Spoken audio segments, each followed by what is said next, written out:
叶落归根，我所认识的一行禅师。今天早上我一起床就听到了一个不幸的消息，这个消息传遍了网络，所有藏文、中文和英文社区的网站和人们都在关注这个消息。一行禅师于越南圆寂了。最近世界和平的领袖，非洲的大主教图也去世了。世界各地的精神领袖们逐渐变老，去世的消息对我们来讲特别的难过，也特别有感触。其中的原因也许不必多说。当时我就马上查阅了一行禅师官方脸书来确认这个消息，内容大致如下：我们在这里以国际佛教社区的名义公告，我们最敬爱的导师一行禅师于2022年1月22日凌晨在越南慈孝寺圆寂了，享年95岁。从现在开始，大家要用安住正念的状态，把专注力放在呼吸上面，这样让我们的上师安住于我们内心当中，并且我们要以非常平静的心态去意念上师带给这个世界的一切。一行禅师脸书的追随者差不多有200万左右，对于一位佛教人士来讲是很多的。在过去6个小时内，关注、留言和分享这条消息的人就超过了10万。这也让我想起了当年六祖慧能大师圆寂时候的嘱咐：汝等好住，吾灭度后，莫作世情悲泣与泪。受人调问，身着校服，非无弟子，亦非正法。11年前的一个傍晚，当时我在台湾中山大学学习中文。那天我看到学校的行政大厅前面排着长长的队伍，我问排队的人，他们说有一个重要的演讲。当时我不知道其中的细节，但我也跟着排起了队。那天晚上演讲的人就是一行禅师。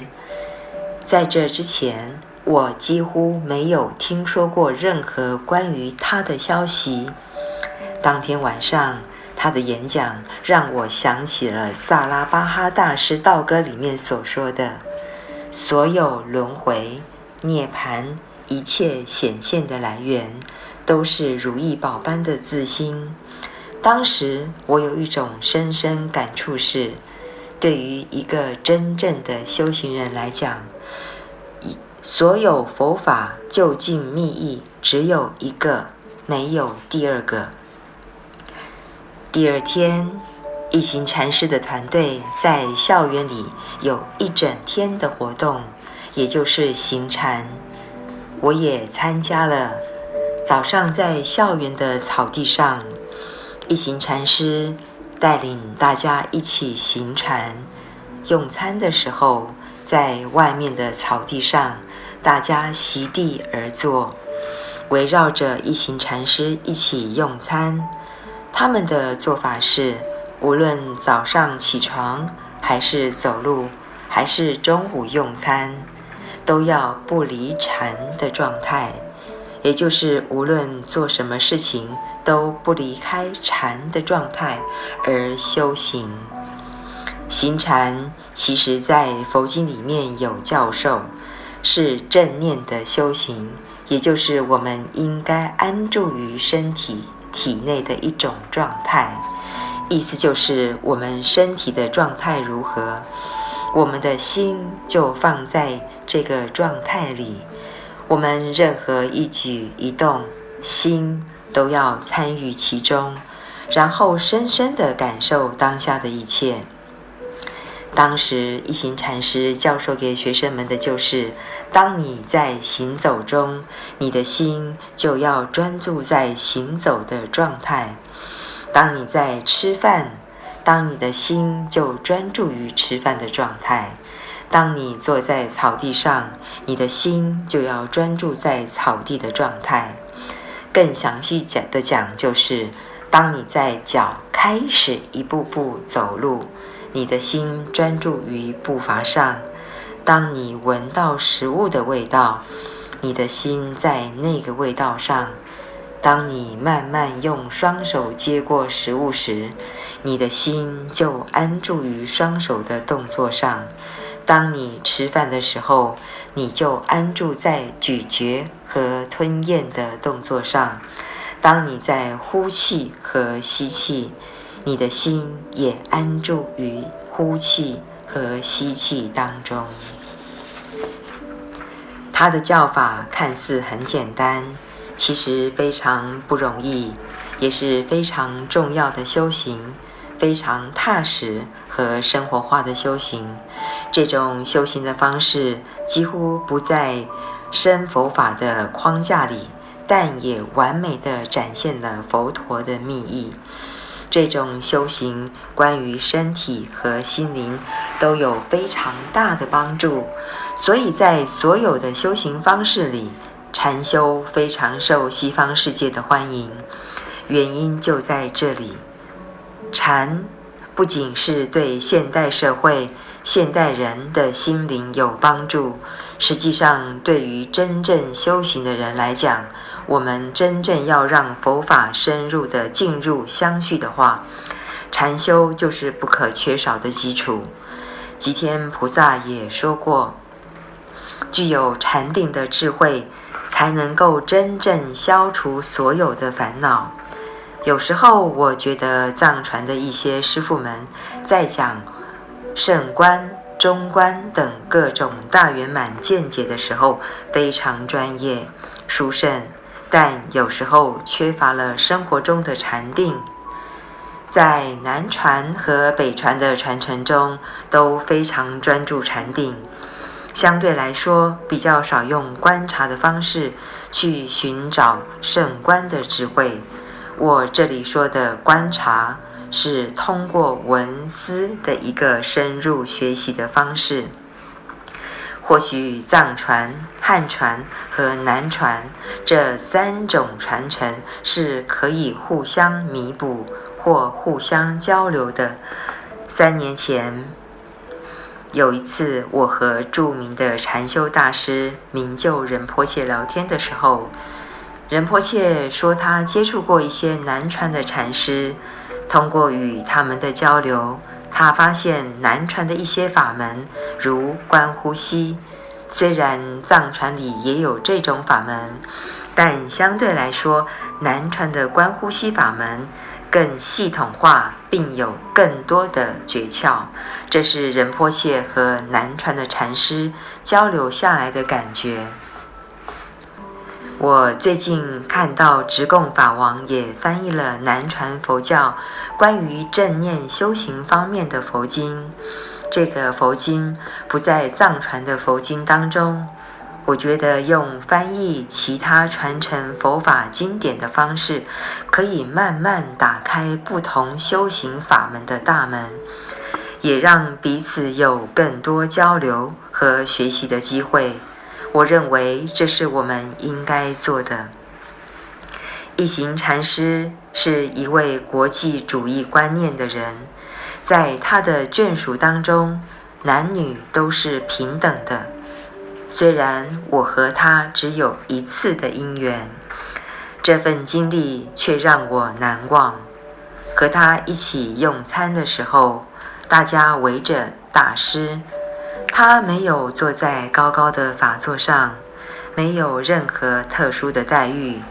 大家都远离了散乱，安止于入定的状态，没有多余的交流。他当时有说到，这种行禅在美国非常受欢迎，包括一些政治人物和商界精英，并不是因为他们是佛教徒，佛教徒和非佛教徒都在修行禅。那次经历以后，我开始更多的关注一行禅师的消息，也有机会阅读到一行禅师的一位女弟子写的书。但一行禅师给我留下的最深刻的印象，不是在中山大学参加的那一次课程，而是透过他的书《顾道白云佛陀传》。这也并不是我一个人的感受。今天我看到身边有很多藏人，特别是喜欢读书的藏人，都会特别关注一行禅师去世的消息。原因就是这本书《顾道白云佛陀传》，这本书有翻译成藏文，所以有很多藏人在看。我也仔细地看完了这本书，深深地受到了一行禅师的愿力与功德和对正法所做出的不可磨灭的贡献。我记得他在《顾道白云佛陀传》的书里面有一段描述佛陀成果的境界，他用了六祖坛经中一真一切真等等观念。一行禅师是享誉国际的大师，他一生当中与著名的马丁路德金和尊者等和平领袖们都保持着非常良好的关系。虽然他是一位很传统的和尚，研求着很传统的修行方式，他却用这种传统的方式在西方社会建立了一个传统的僧团，这是非常不容易的，但他这做到了。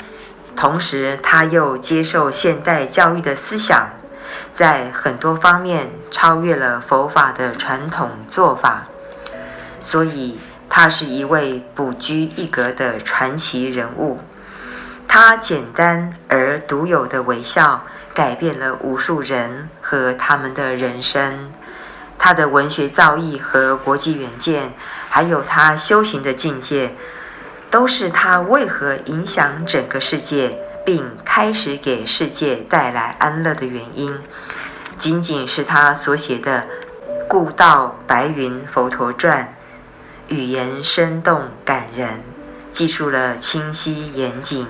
被誉为释迦牟尼佛记的权威版。也正是因为这本书，无数的人认识了佛陀，认识了佛法。当年我见到一行禅师的时候，他应该是85岁左右的年纪，但看起来就像藏地的一位60多岁的老人。他身体很健康，无需其他人的搀扶，一直坚持过午不食。行禅和坐禅，在他的身上，我们看到了他的禅定境界。现在的人特别关心健康，更多的关注实用效果，不愿意谈前世今生等遥远的话题。很多人接触佛法的目的，只想得到生活中实实在在的好处。而一行禅师的教法正契合了现代人的这种需求，我想这也是很多人喜欢他的原因，因为他的禅修教学确实给了受众带来了实实在在的利益。一行禅师诞生于1926年的越南中部，他拥有了多重身份：僧侣、作家、诗人、学者、和平主义、入世佛教徒的倡导者。1961年在越南战争的时候，他去了西方国家，居住在法国，离开故乡40多年的时间，又于2005年获得越南政府批准回到越南。他一生弘法最主要的道场是法国的梅村国际正念修习中心，他的很多禅修中心都是以大自然或者是树木命名。它是国际间与和平心灵的指导者，也是21世纪最主要的佛教大师。他是让西方人了解和认识佛法的使者。因此之故，如同中观400论中所说，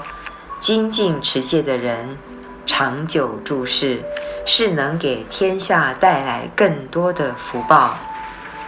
所以他应该常住久世。毫无疑问的，这就是所有人的愿望，但事实并非如此。如同印度的一位论师在毗奈耶经的大书里有这样的一个记载：一个秋天上旬8月的晚上，凌晨1点多左右，月亮渐渐移往山间，此刻佛陀也逐渐从禅定中出定。当月亮逐渐落山的时候，佛陀也逐渐进入涅槃的境界。月亮落了山，带来了第一个黑暗，接着世尊也圆寂了，是第二个黑暗。所以那个晚上，世间经历了2个黑暗，就是无法阻挡的无常。但换个角度来说，这都是佛陀慈悲的化现，是为了让凡夫能够努力修行，对于无常有更深刻的感受。六祖慧能大师也说过，诸佛出现，犹是涅槃，又来此去，理亦常然，无此形骸，规避所有。尊敬的一行禅师也这样离开了我们，他跟着佛陀和六祖慧能大师的连足，如佛菩萨一样，给我们上了最后一堂课，展示了任何人最终无法摆脱的无常本性的道理。无论如何，对于所有关心佛陀正法的人来讲，这是一个很悲痛的消息。它的原籍是整个佛教界的一大损失。不过，我们也应该用其他的角度来看待这个事情。一行禅师来到这个世界，对佛法做出了不可思议的贡献。他成为每个人心中的光明，他是伟大的光。这束非常灿烂的光逐渐上升天空，融入了无边无际的虚空当中。虽然这束光暂时不在我们的视觉当中，但是我们曾经目睹过它的灿烂，它将永远刻在我们的心里面，成为我们记忆的一部分，并且我们相信这个时代一定会涌现更多如同一行禅师一样具有不可思议功德的善知识，继续高僧大德们的事业。另外，我还注意到一行禅师在西方生活差不多40年，但他最终还是回到一开始出家的寺院，这是有非常大的意义。虽然他用现代的方式带领了全球无数的学生，但最后他仍然回归了传统，回归了本源。就像六祖慧能大师最终圆寂的时候，也回到了他原来的寺庙。一行禅师于2018年左右回到原来的寺院，带着自己的学生，并最终决定住在那里。从藏传佛教的角度，这个像上师瑜伽的修行，一行禅师原本的寺院和上师是让他能成长为一位伟大上师最开始的地方。没有那个开始的地方，就没有后来的一行禅师。他明白这样的道理，他最后选择就是为了告诉世人这样一个道理。如同当年慧能大师所说，无欲归心舟，汝等速理周急。最后弟子又祈请六祖慧能大师说，如果大师一定要去，早点要回来。慧能大师最后说，落叶归根，来时无口。一个是公元713年8月3日在国恩寺落叶归根，一个是在公元2002年1月在慈孝寺叶落归根。相隔1000年的两位尊者做了相同的选择，这绝不会是一个巧合。我相信一行禅师的做法也是圆满地遵循了禅宗叶落归根的传统。除此之外，一行禅师圆寂前给弟子的遗言当中写道，我不在此，不在彼，在你的呼吸里面。这句话究竟的意思，我认为实际上和当年六祖慧能大师最后的开示，但事自本心，见自本心，无动无静，无生无灭，无去无来，无是无非，无住无往，恐汝等心迷，不会无益。今在主汝，令汝见性，无灭度后，依此修行，是一致的。一行禅师生命中最后的时期教给我们的东西其实还有很多，比如一个网站上所说，就在这最近，连著名的国际媒体美国《时代周刊》都刊登了他的事迹。92岁的一行禅师放弃了重病的治疗，离开了医疗水平先进的欧洲，返回越南，在顺化归元寺静养，静待生命的结束。这就是一行禅师，一位曾经为无数人带去清凉法音，让无数人感受到自己本自具足的宁静与喜悦的大德，正以他一贯的淡薄和宁静来面对随时将到来的最后一次呼吸。他用这种方式为我们上了最后一课。作者：泽仁扎西堪布，圆满。